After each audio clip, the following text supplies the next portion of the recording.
and good morning. It's Monday. It's the 25th of the month of March, and oh boy, here we go. The final week of the month. A lot of things going on. The end of this week, of course, is Easter, this coming Sunday. We also have the big fundraiser for the animals shelter. That's right, Animals of Wonderland at the Paramount. Yeah, wow, that's also coming up this Saturday. It sure is. Just a lot of things going on. It's a busy time, and that's exciting, though. That gives everybody more to choose from. And it was a busy weekend, and I hope you were able to get out and take time and enjoy the weekend, and I hope you're doing something. That's right, staying active. That's exactly right. We got plenty of runs, it seems like, from the the Greater Goldsboro Fun Run to the Colors for Cures Run. The list goes on and on. So if you're a runner, there's an opportunity for you. If you're not, yeah, you can try it. Yeah, on April 13th, in fact, is a big day. That's a couple of weeks from now. That's right. That's the Greater Goldsboro Road Run. Greater Goldsboro Road Run, the Cures for the Colors Run, and the Pig in the Park. All in one day. So that's going to be a busy day and a busy weekend. It certainly is. Well, Kim, on today's program, speaking of Cures for the Colors, we have Dr. Jim Atkins. He's going to be with us telling us all about Cures for the Colors. I think this is the third year, hard to believe, but already the third year of the Cures for the Colors. And this is kind of an out-of-the-ordinary run. Now, if you wanted to run the marathon, 26.2, you can do that. But if you want to run a shorter distance, that's fine, or even walk a shorter distance. But it's a great fundraiser, and he'll tell you all about what.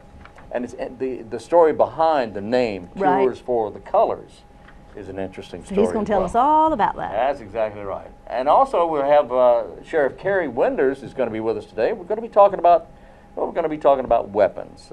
In particular, we'll cover several subjects in that area, but we'll also cover a little bit of gun control as well. So pro and con. So you'll want to hear what the sheriff has to say about this, what his position is. That's exactly right. All right.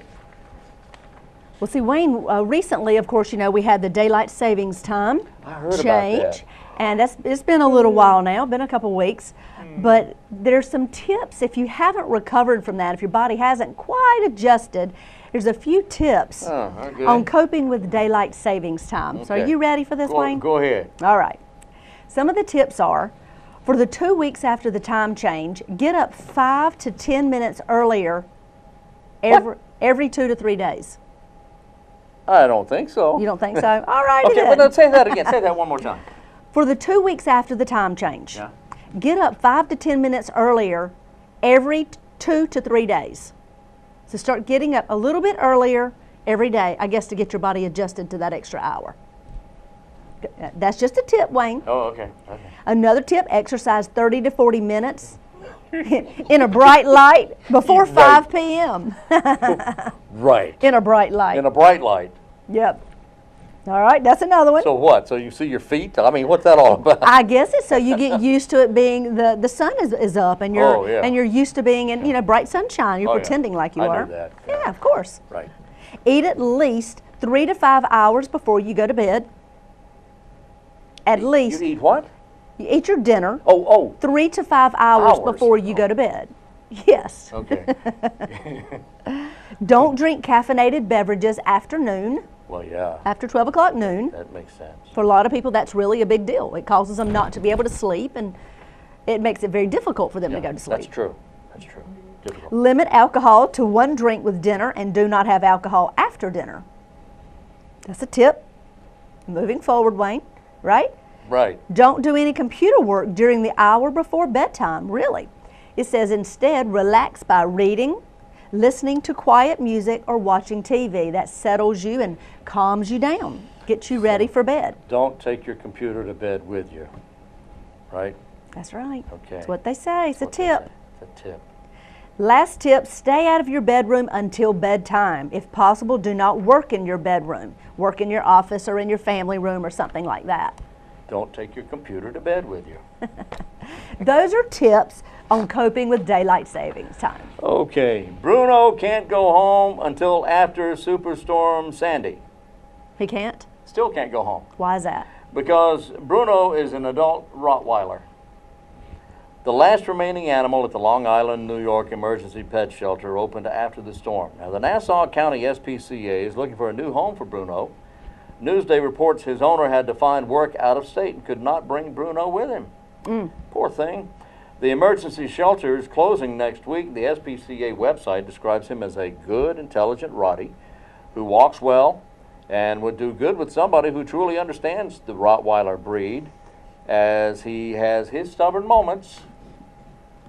As most dogs do. Most dogs do at some point. Yes. But there you go. If you would be interested, he is at the Mineola, New York, on Long Island, New York Animal Shelter thing there. There you go. There you go. All right. As we've talked about before, those lobsters and shrimp are coming to Goldsboro. It's happening soon. Friday, May the 3rd, it's their annual Lobster and Shrimp Fest for the Partnership for Children of Goldsboro. They do great things there. It's all about building a strong foundation for the youth in our community. Their fundraiser, like I said, is Friday, March the 3rd. If you're interested in having some fantastic lobster fresh from Maine, flown in, or some wonderful shrimp, and believe me, I've eaten it for about 9 years now. Yeah. It is grade A quality. It is great. Oh boy. All the proceeds go back to the Partnership for Children and the good things they're doing there. You can give them a call at 735-3371, hit extension 0, and ask for someone who can sell you a lobster ticket. You can also go to pfcw.org, www.pfcw.org, and that'll be another avenue for you to find out about purchasing some good old lobster and shrimp tickets. Wow. Wow. Yeah, Wayne's already bought his ticket. I have my ticket. That's right. You getting shrimp or lobster? Have you decided? I'm getting shrimp. He's getting two wonderful pounds of shrimp. It's great. This year I'm getting shrimp. This year's shrimp. I hadn't made up my mind which one. I may get one of each. Yeah, yeah. But it is great. You can drive right through, pick it up. I know. It's nice. $25. That's right. Now. What else you got? .com, .net, .org, .tv, all these others. There's a bunch of dot stuffs out there, right? Yes. Well, the ICANN folks, that's the people who decide what dot something whatever is available, are getting ready to make a big mistake. Oh, really? What in the world? They are creating more than 1,000 new dot somethings. 1,000. 1,000. Confuse us a little more. Yeah. Look here.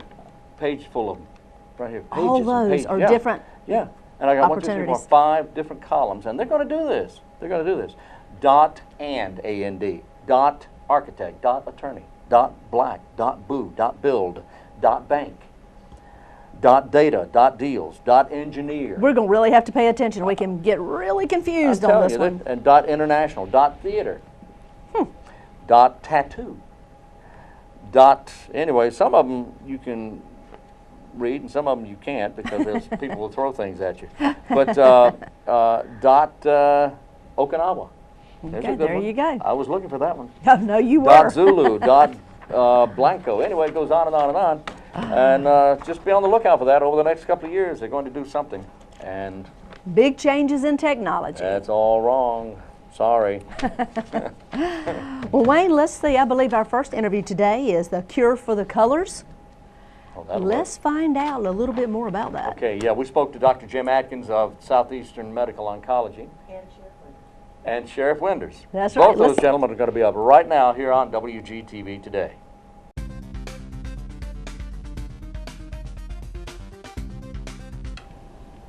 It's happened to many people, it's happened to many families, and it's touched many lives. Once you hear that C word, you hear very little after that. The word is cancer. And here with us this morning, we're very pleased to have Dr. James Atkins in the studio with us. Dr. Atkins with Southeastern Medical Oncology. Oh, thank you. You have told over your medical career many times families who have cancer. It's you're right. I think cancer has affected every single family in the county. In my time here, one way or the other, yep. Somebody within the family has yep. been touched by it. And there are many different kinds of cancers. There's so many different kinds. Some are treatable. Some, or I would suppose, all are treatable. Yeah, they're all treatable, and some are curable. And right now, probably at least half of the people who get cancer in the year 2013 are going to be cured, although a lot of those are skin cancers. But we're making some major strides in cancers that were not, quote, curable in the past, too, that we're now seeing people live a very long period of time, many years, without their cancer coming back. And so we're starting to see cures in cancers that we had never seen cures in before. There are some people who blame lifestyle, there's some people who blame habits, and there's some people who just say it's uncontrollable. What causes? What is it? Is there one thing, or how would you define it in its simplest terms? Yeah, it's really not one thing, but obviously there are many different factors from environment, such as smoking, lifestyle changes, such as things like getting hepatitis C. So some viruses, hepatitis B and C, both cause liver cancer. Obesity causes liver cancer. Some people have a very strong family history of cancer, and so sometimes it's genetic and runs in families. There are certain genes that we have found, like BRCA genes, that put people at very high risk for breast cancer, ovarian cancer, and even pancreatic cancer.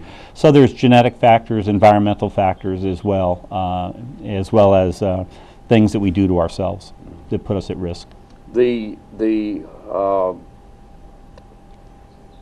progress that's been made in treatment, a lot of that comes from clinical trials. That's true, and we're very committed to clinical trials and research, and we've been involved in research for a long time. And we're fortunate we've been recognized by the NCI and by the ACCC and other organizations for our commitment to clinical research, which is always nice when, it's nice when patients tell you how, you're doing great, but it's even better when the NCI or your colleagues actually recognize you for what you've done, because they have a better understanding of what goes on nationally.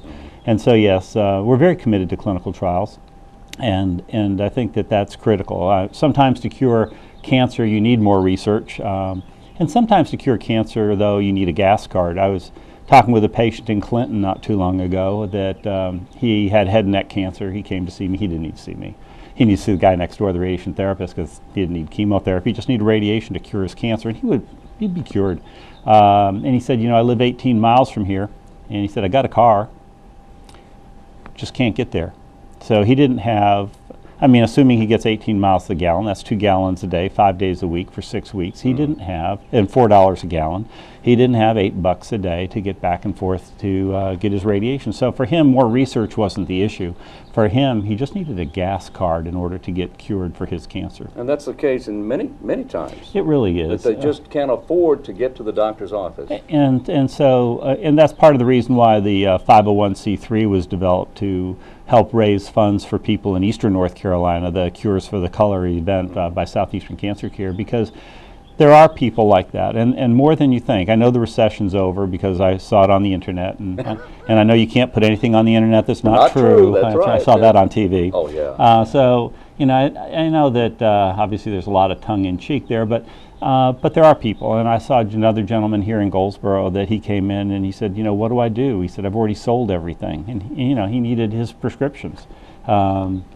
And so we got him some help, and then the next year I said he needed something for nausea, and I said, well, I just write a prescription, not even thinking about it. He said, well, I can't get this right now because I don't have any money. And so, we Cures for the Colors actually took $5. We were able to get him his nausea medicine, and so things like that make all the difference for people. And it's all, taking care of cancer and helping cancer patients isn't just about research, although research I think is critical. It's also about taking care of patients and taking care of the families and helping them through this journey, because the journey's tough.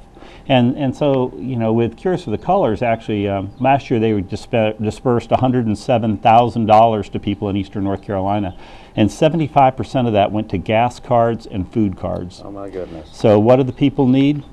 Gas and food. Some of it went to electricity bills, some of it went to rent, and a few other things.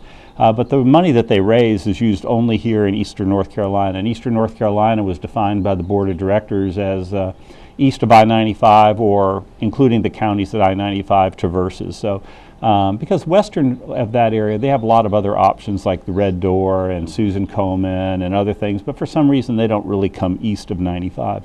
And And so last year we were very fortunate to raise a lot of money through different events. They had a golfing tournament, I think, last year to help raise funds. And then we had the longest run for cancer here in Goldsboro, North Carolina, which many people don't realize.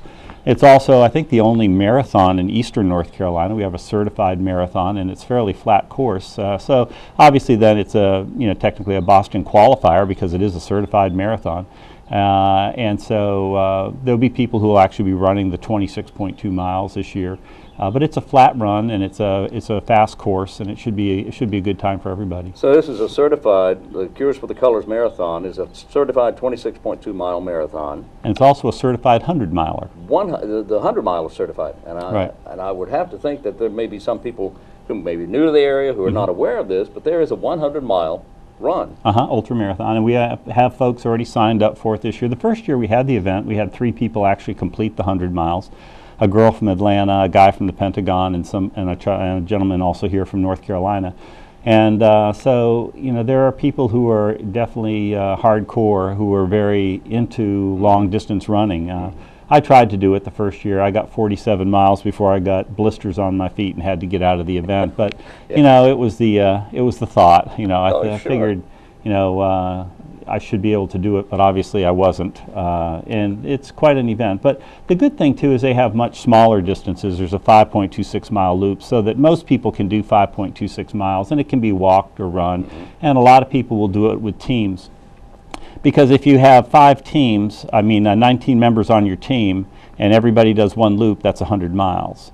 And so the whole purpose is obviously to help raise funds for people in eastern North Carolina. And the board of directors and all the people who participate are all volunteers. So there's nobody's salary that it's paying. There isn't any overhead. Everything is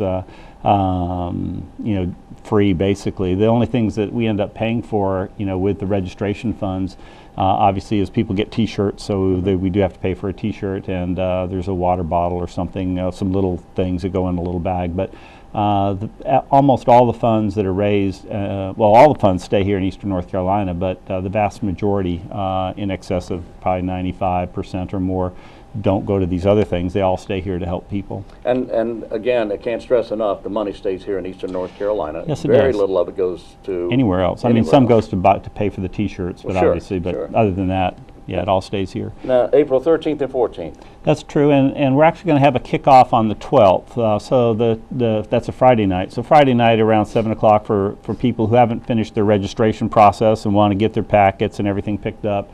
That'll start off that night, although they can pick it up the next day.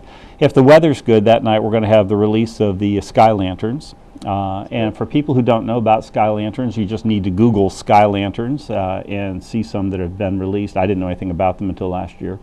But they're going to be either in honor of or in memory of people. And so what we'll do is we'll light them, and then they'll go up into the air, and the wind will carry them off into the distance.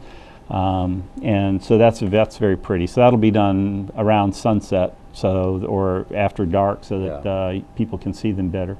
And if the weather's permitting, if the weather's not permitting, then they'll probably do that on the 13th, the next night.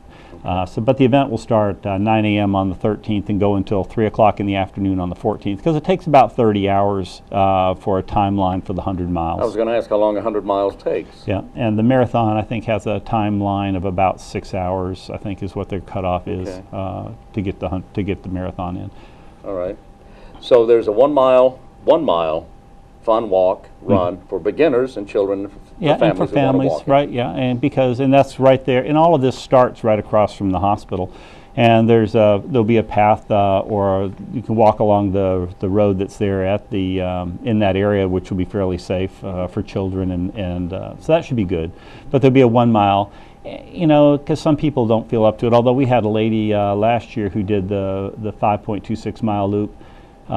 It took her 8 hours to do it, but she was committed and she wanted to do it. I tried to pick her up several times to bring her in early because of the thunderstorms that were out there, and I was worried about her, but she was committed and determined, and she was going to do her 5.26 miles, and it's probably the farthest she's walked in a long time. But it all depends on what people's perspective is, and as long as people say, I think I can, I think I can, I think I can, then people can do it.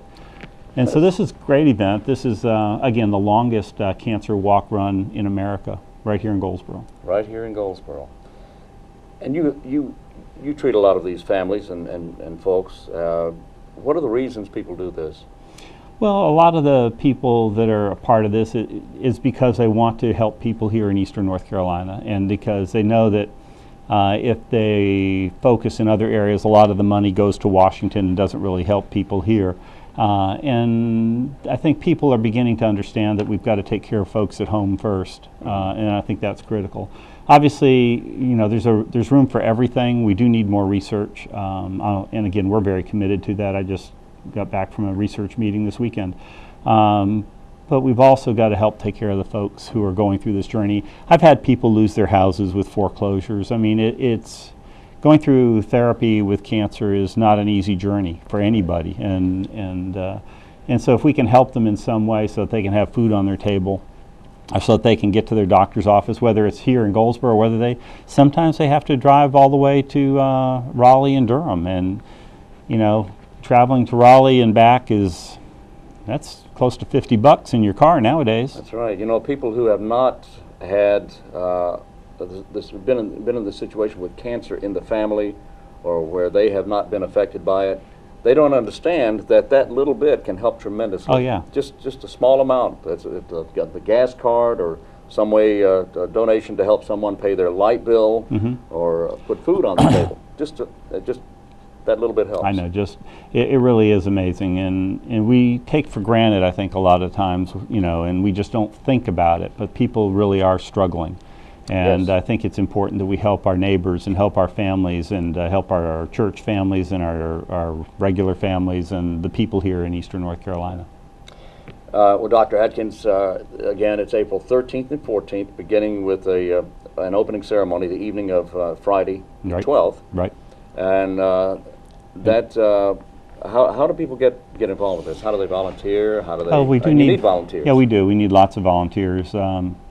And if they call the office, we can get them hooked up with Debbie and Betty, who are actually my nurses, but they are also involved with helping to coordinate a lot of the volunteers. We need volunteers for the aid stations. We have 4 different aid stations. They'll have the porta pots, and they'll also be having food there. I think someone's cooking a pig. So I think we'll have some barbecue. It's a good weekend because that's the same weekend as the Goldsboro Road Run, and they're going to have Pig in the Park that weekend too. So looks like barbecue will be going well that weekend. Flowing well in Goldsboro and Wayne County. That's right. So it'll be good for barbecue that weekend. That's great. But if they call the office, they can get hooked up as far as being a volunteer. If they want to be a part of it and maybe even have a team, they can go to the website southeasterncancercare.org and register. They can also get team packets from our office as we try to move this thing, continue to move it forward. People can donate money, and the best way to do that is through something called PayPal, which is at the website. That way nobody has to handle any money, and nobody can remove any of your money that you are donating. That's always a concern when people deal with cash, is that some of it gets skimmed off the top. So with PayPal, you can do it online, and that's secure and that's safe, and that way you know that the funds that you donate get there. They also have a raffling going on for people who are interested. There's a quilt actually being raffled at our office. It was actually made by my mother. Oh. And I think the raffle tickets are $1, and but it's a king-size quilt, and it's very pretty. But not that I'm biased. No. But so I think there's lots of things that are going on that we're going to use. But I hope that we'll have a good turnout. First year we had 300 people. Last year we had 600. I expect we'll probably have more this year, and we'll just have to wait and see how the event turns out, and hopefully we'll have wonderful weather as well. But I'm expecting it'll be a great time no matter what. But we have people set up who are going to do cooking, and we've got the Coca-Cola truck that's going to be there, or trailer that's going to be there that we'll be serving out of. And I know we've gotten some pizzas that have been donated that'll be sold to help people again to raise funds. So again, last year we being able to dispense $107,000 just sort of blew my mind. That was from January 1st till December 31st of 2012. That's wonderful. $107,000. Yeah. For patients. For patients here in Wayne County. Well, and in Eastern North Carolina, yeah. Eastern North Carolina. Because we have 5 offices, so some of it is here in Wayne, Yeah. some of it's in Wilson, Clinton, and Jacksonville, or Rocky Mount, but the vast majority of it's here in Clinton and Wilson. On the screen, you can see the telephone number, 919-587-9044, or you can go to the website, southeasterncancercare.org. That's www.southeasterncancercare.org. Right. There's a 1-mile fun walk run for beginners, children, and families. There's a 5.26-mile loop walk. There's a the 26.2-mile marathon, and of course a 100-mile marathon as well. Yeah, right. And So, if you want more information, you can call that number, 587-9044.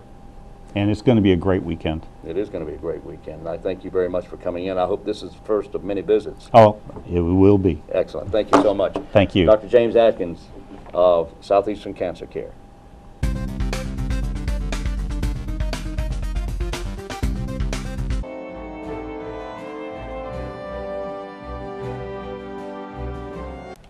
Here today with Wayne County Sheriff CAREY Winders. Sheriff, I want to talk to you about guns. Gun control is one of the hot topics now across the country. People are talking about it. People are frightened by all sorts of possibilities. People who are afraid of guns are talking about it. People who are against gun control are talking about it. What are the rights of the citizens under the Constitution to own and keep and bear arms, and what is your responsibility to the citizens of Wayne County? Well, first of all, the Second Amendment, you know, the sheriff, let me start first, the sheriff is a constitutional officer, sworn to uphold the Constitution. Right. And of course, within the Constitution is your Second Amendment rights, and that which shall not be infringed upon, which is to bear arms. Which is, when people say Second Amendment rights, you know, that's to bear arms. That has nothing to do with hunting. This is to keep a weapon, have weapons. And of course, there's been a lot of discussions, as you have said, and I've been to one meeting behind another on it. Some for, some against, some of the weapons being proposed to ban or whatever. And a lot of good arguments out there. A lot of good arguments why it should not be anything done. Because you know, the president issued an executive order, which is an executive order right now that unenforceable by sheriffs because it's not under the Constitution. Now, should you have 38 states to change the Constitution to whatever this order is going to be, that's a different story. Mm-hmm. Right now, that's why it's in the Senate, and everybody's going to make some. That's why the president put it back to the Congress. They're going to vote on it. So either make it a law or not. But I've listened to a lot, and if you, like I said, gun control, I've read so much, it gets you confused, and I've got that stack and another stack at the office. Okay. And the people are really, some are really afraid that their weapons will be taken from them. And I can't tell you they won't be. You know, you look at some things, and I'll be honest with you, the government hasn't helped out on a lot of things by buying up ammo, you know, for which they admitted they bought a lot of ammo. Yes, they have. Which ammo is hard to find. So they didn't help their cause on that, in my opinion. Yeah. Now, listen, again, the federal government has been buying large amounts of ammunition. That's right. And we can only speculate as to why that's the case. And then you got people out there that are fearful, why is the government buying all this ammunition and so on and so forth, and now you can't get these weapons that supposedly may be banned. Why? And you know, you got some people who speculate something of a civil unrest or whatever. Mm-hmm. And you know, even some people mention standing militias or whatever. You know, I hope nothing like that happens. I certainly can't tell anybody what's going on now. I'm just telling you, there's the facts. They laid it out. But for all intents and purposes, you know, people have a right to own a weapon. I think what really worries people is that gun later on being registered. You know, they're talking about a national universal registry, which part of that is in the UN treaty. I understand that I just got today. I don't understand that part, but a universal background registry. Now keep in mind right now when people ask me, is my gun, I bought this gun today, is it registered? And it's not registered with us. That's a misconception that people have, that when I buy a gun, when I get that permit, that piece of paper from the sheriff, permit to buy a weapon, that somehow the sheriff has got a register of what I bought. I don't have a register of what you bought unless you buy 2 of them within a 5-day period. If you buy 2 weapons within a 5-day period, then that information, you get a report of it. I get information back what you bought. Well, let me ask you. Now, if you buy one every 5 days, I won't. Okay. Do people, when someone buys a weapon, do they have to register it with the sheriff's office? No. It does not have to be registered. We ain't got no way to register it anyway. There's not a register within the North Carolina. North Carolina does not register No, weapons. you don't register weapons. Handguns, long guns. No, There don't register weapons. That's a TV thing right there, folks. And you see it a lot on TV, but it's not the case. I guess where people are really worried about, so, well, what about if they come up with a national register, and that's in here, what happens to the gun that Grandpa gave me?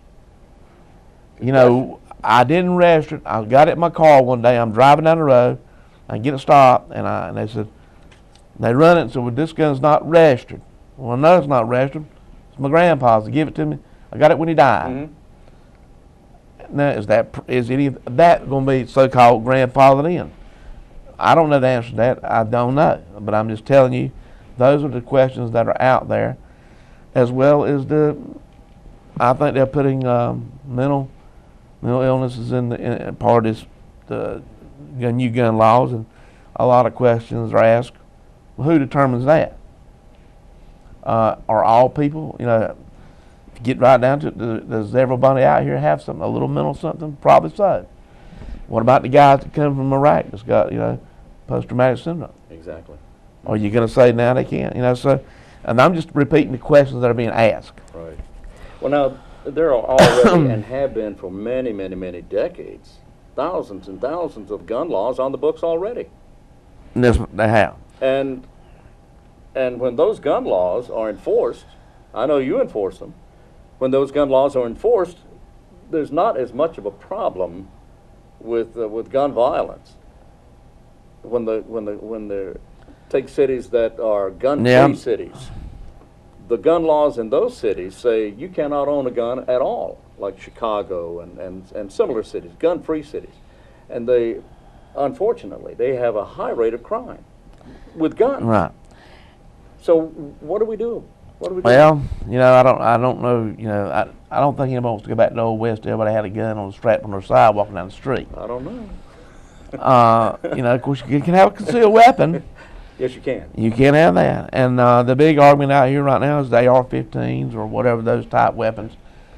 Does a person really need that? Or does a person need that type of weapon? And at the same time, you know, you'd have a lot of people say, I don't see why anybody would need a machine gun, or why anybody would need that AR-15 or that type weapon. That's not a hunting weapon. And at the same time, you'd have a person say, well, if that's true, why do you go out to the car lot and buy a Corvette that can run 200 miles an hour when you know that you can't run but 70 on the maximum interstate highway? Good argument. That's a good argument. So why would you sell those to people? And I didn't realize the other day until I was listening to one guy, it was on the TV actually, or radio one, I can't remember, and he was talking about that same purpose. And I didn't realize this. Now, when you argue one, you can't argue from the other. And he was talking about the revolution. He said, now realize that when we fought this revolution, that men had their muskets, and those cannons that were used to go against the Great Britain, you know, had the biggest army and the strongest navy in the world. Right. Those cannons that we used were privately owned. Oh. He says very few cannons were acquired through battle, you know, defeating them. Most cannons that were used by the Minutemen or militia were privately owned cannons. Privately owned, because you could own one. How about that? And I had never thought about that. I didn't realize. Yeah, he said right. Those cannons that we used in the war, we defended ourselves were our cannons from the time. I don't think you can own one now, can you? I don't know. You can own a lot of weapons now. You can own, if you're willing to go through. A person can own a machine gun. Sure. If they're willing to take all that paperwork to go with it, it costs a lot, and you're subject to be searched at any time, and that weapon better be there. You know, I have an acquaintance who is a gun collector, and you can own a machine gun. He's telling me the cost is extremely high. The license is high. You have to jump through so many hoops to acquire the gun, and as you say, it better be there when they come knocking.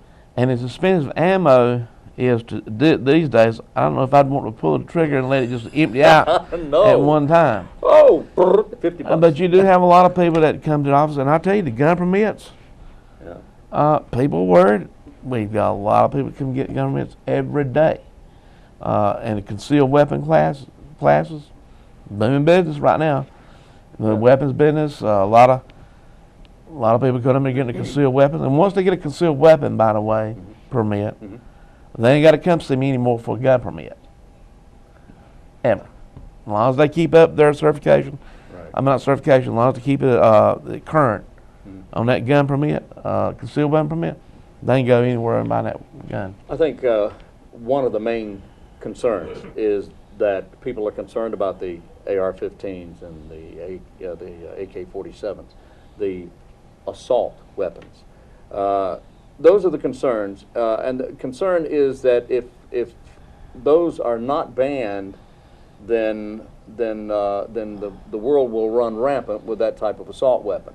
If they are banned, gun advocates will say, well, that's only the beginning. If they ban those, then what's to stop them from banning the others as well? And my thing on assault weapons is you can go out and buy a regular shotgun today, give me a hacksaw and a regular saw, and I'll have an assault weapon because I'll cut the barrel off and the stock off, and there I've got it. And you can rework a gun. I remember when they did have the ban on assault weapons. Back in the 90s. And when they did, it was the same weapon. It was, in fact, they called it a sporter. It was a AK, SKS, or SKS sporter. Sure. And back when it had an ugly stock on it, ugly old wood stock, and when it was legal then. It was called like a hunting gun, but you could later on order the plastic version, the add-ons, and take that off, and you were right back in business. So aren't we really talking about appearances here? That was appearance. It was appearance of the weapons. So weapons do the same thing. You can make the gun look more threatening than it really is. It's just a gun. Make it look more threatening than it really is by simply adding things to it or the way it's designed. It's still a gun, and a gun shoots ammo. That is correct. And so. I mean, I don't want to oversimplify it. It is a gun in the wrong hands. I'm not trying to simplify this at all. And I don't think you're going to stop that person, you know, and I know everybody's trying to feel what they could do to stop it, to stop violence, to stop that person from using that weapon or doing a weapon. But if that person wakes up in the morning and has got intent of killing some people, innocent people, and that's what they're going to do, short of them somebody picking up the phone and say, I heard him talking about it, and he's loading up a lot of guns in his car, you're not going to know it till it's over, until it's too late. It's not going to stop it. He's going to go. Always going to have people. Like I told one, I said 1937, I believe. The worst school incident we ever had was in, I believe it was 37. Was in Michigan, Bath, Michigan. Yeah. Well, the guy lost the election, killed his wife, filled a school full of dynamite, killed it. It was most elementary school. It was a horrible tragedy. It was a horrible tragedy right there. So it's just that person's mindset at that time. You can't control that or know what they're going to do. So if you could, then you'd stop domestic violence. Yeah, yeah. So the general public should be conscious of what's going on around them. I encourage them to read, listen to all sides, read the bills, read your Constitution. I can assure you there's enough information out there for them to read. Whatever you for or against, you probably need to call your congressman, your senator, because they're the ones that's going to decide. And at the same time, if you have a family member who is difficult, and has access to a weapon of any kind in the house, think about what you're doing. Well, think about the situation or the position you're in. You could actually do something about it. It could get out of hand. Just be realistic and be cautious and let this man know about it.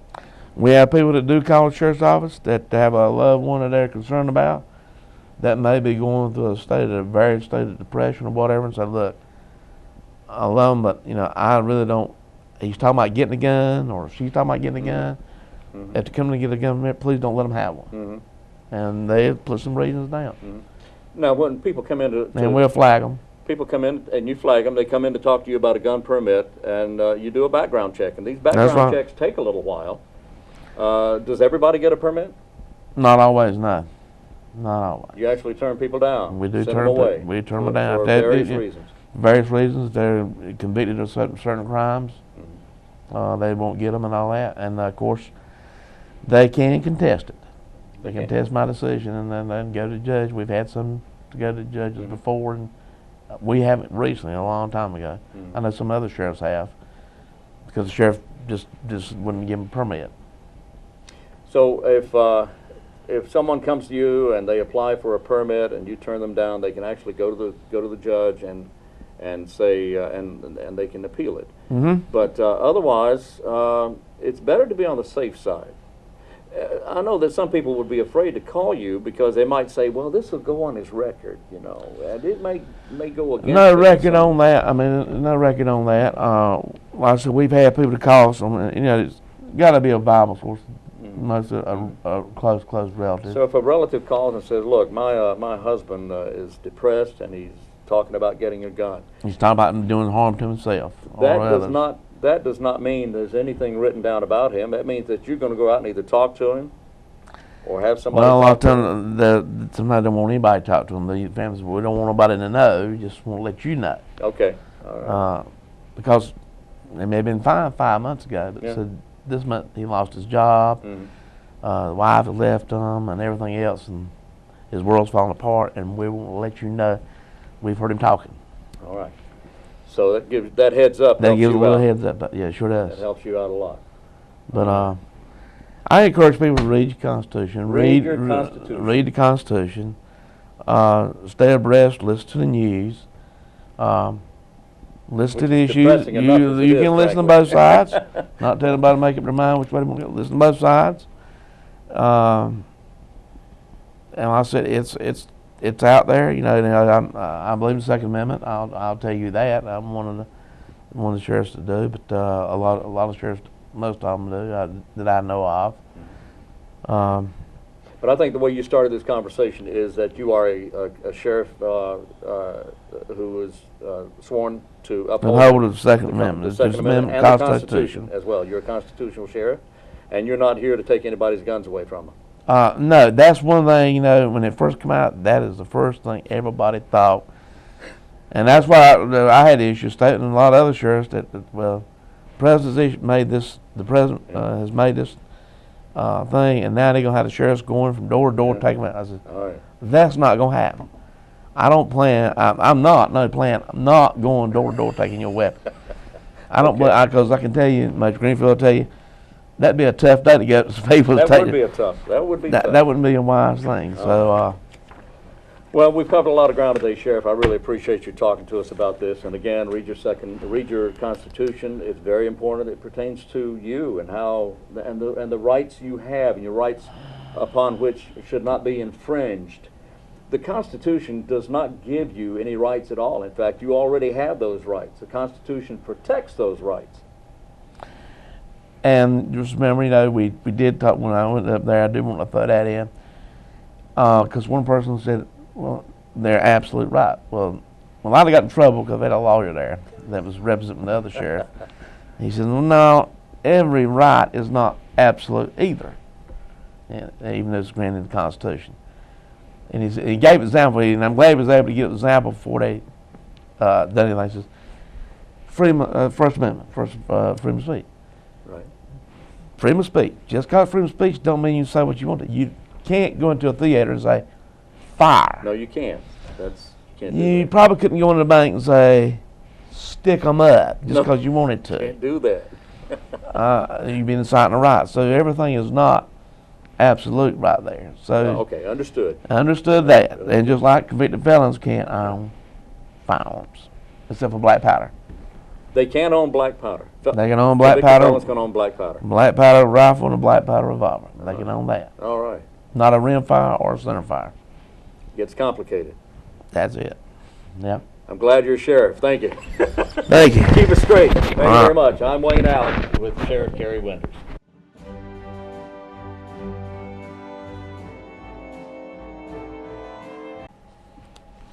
And we're back on Wayne Goldsboro Television. Glad to have you with us. Yes, indeed. Today is Monday. Yeah, and it's going to be a great week weather-wise. It is. A little cool, but that's okay. It's been a lot colder than this, and this is, you know, this will help. This will help you enjoy next week when it's going to be a little warmer. Anyway, get out and do something. I mean, the weather's going to be great. That's Do something, exactly right. Let's take a quick look at birthdays today. All right, let's do. May we do that? Elton John having a birthday. His name, Reginald Dwight. That's his real name? That's his name, Reginald Dwight. Old Reggie, Elton John, 65 years today, rock and roll legend. Aretha Franklin, one of my dearest favorites. I love Aretha, don't you? I do too, love it. Everybody loves big, Aretha. strong voice. R-E-S-P-E-C-T. That's right. 70 today, she is hitting the big 7-0. Sarah Jessica Parker's 47. Birthday today for Danica Patrick. The racer is 30 years today. 30 years young. And she is really talented. She is, and she is really making a name for herself in the NASCAR industry. She is that. Marsha Cross is having a birthday. She's 50 today. Better known as perfectionist Bree Vandekamp. That's right, on Desperate Housewives. Exactly, on Desperate Housewives. Marsha Cross. Gloria Steinem having a birthday. You talked about her last week being a Girl Scout. She's 78 years today. Another one of my favorites, Police Officer Dave Starsky having a birthday of Starsky and Hutch. That's Paul Michael Glazer. He's 69 years Boy, today. I remember that show. Wasn't that a great show? Starsky and Hutch. Love Starsky and Hutch. Howard Cosell. Howard Cosell is having a birthday. He's turning... He's passed. He's he's not having a birthday, but we observe the anniversary of his birth, born this day, 1918, Monday Night Football, and of course he was just about Muhammad Ali's personal sportscaster. But Brenda Strong's having a birthday. She also, Desperate Housewives, recognized for her work in which she portrays Mary Alice on Desperate Housewives. Anita Bryant, drinking orange juice at the age of 72, she is. Also a birthday today for Bonnie Bedelia, the actress, is 66. Eileen Ford of the modeling agency. Eileen is, as if Ford I knew modeling her. Agency. Miss Eileen is 90 today. Founded in 1946, Ford Model Agency. And hero James Lovell. I say hero because he was one of the astronauts on Apollo 13, and you know what happened with 13. Yes. He and the two other astronauts, indeed, in fact, they were all heroes, but these three in particular because they got back alive on Apollo 13. He was the commander of that particular flight. Anyway, those are the birthdays for today, March 25th, happy 2K13. birthday. Yeah, happy, happy, happy. So if you're having a birthday, you're having a birthday with some pretty important people there. Yes, you are. Yes, you are. We want to talk about a blood drive. There's one taking place, let's see, I believe it's tomorrow. Yes, it is. 8:30 a.m. at Eastern Wayne High School. Okay. It's going to be at Eastern Wayne High School starting at 8:30, lasts till 4:30. That's 1135 New Hope Road here in Goldsboro. If you have questions, you can call Tammy Forrester, 735-7201. Give the gift of life. Give blood. That's right, 735-7201. Tammy's doing a great job with the Red Cross there. Yes, she is. In fact, that's just a great organization. Love that Red Cross. They're getting ready to have their Heroes campaign kick off here pretty soon. They'll come in and talk about it, and we'll share it with you. That's exactly right.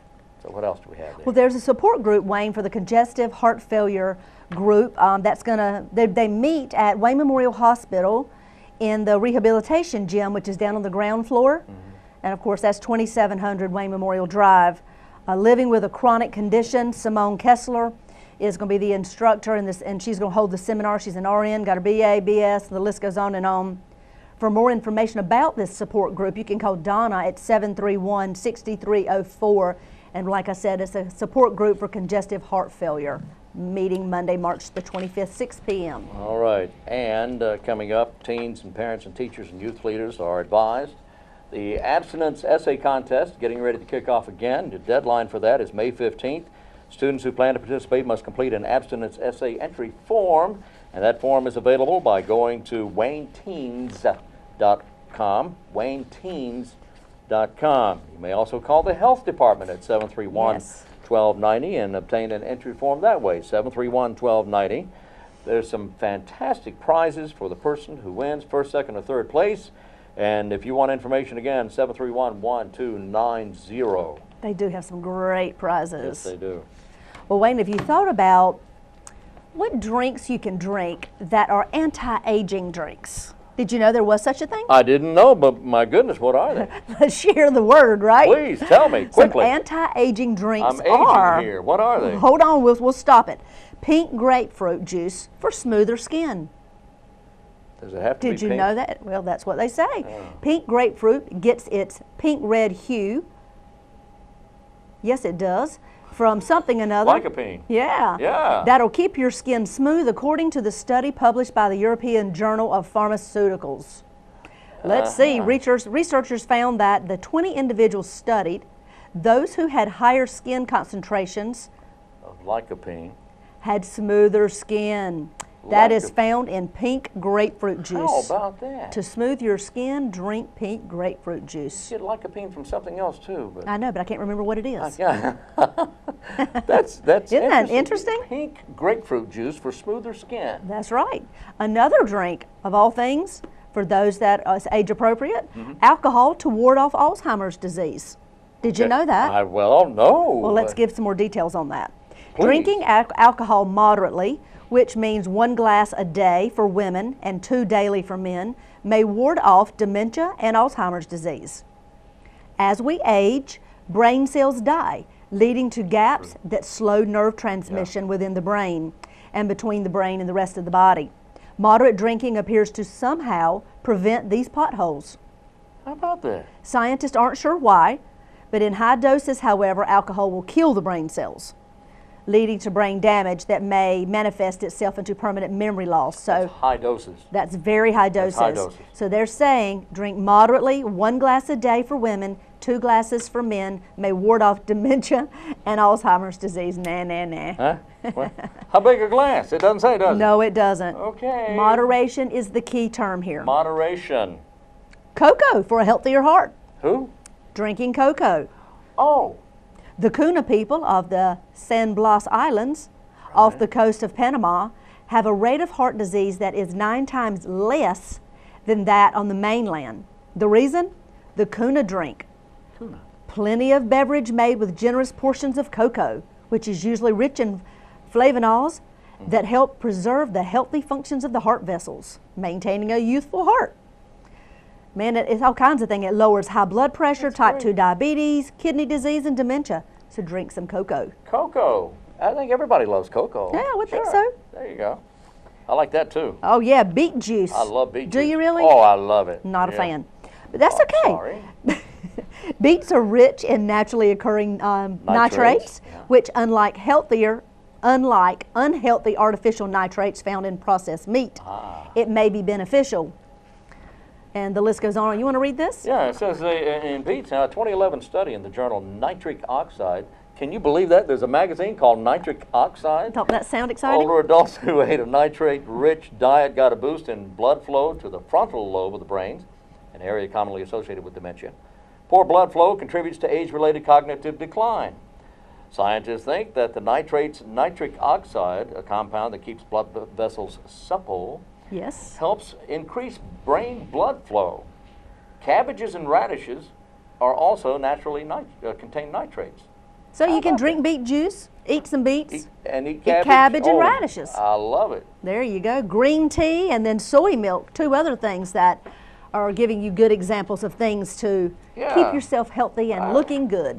I'm glad you found this. This is good stuff here. Even if coffee is your beverage of choice, don't bag tea altogether, especially green tea. It says green tea is full of potent antioxidants that help quell inflammation. That's exactly right. And soy milk. I love soy milk, but it's a little, I want to drink all I can get when I get it. Do you? Yeah, I just overdo it. Isoflavones in soy milk may help preserve skin-firming collagen. In a study published in the Journal of American College of Nutrition, mice fed isoflavones and exposed to UV radiation had fewer wrinkles. There and you smoother go. skin than mice that were exposed to UV light but didn't get isoflavones. There you go. Tips on looking youthful. How about that? I'll start tomorrow. Me too. I'll start this afternoon. Join us again tomorrow morning at 7 o'clock for our program, WGTV Today. We're here at 7, then again at noon, then again at 5:30 every day, Monday through Friday. That's right. Thank you so much for joining us. We hope you're learning what's happening locally in your community.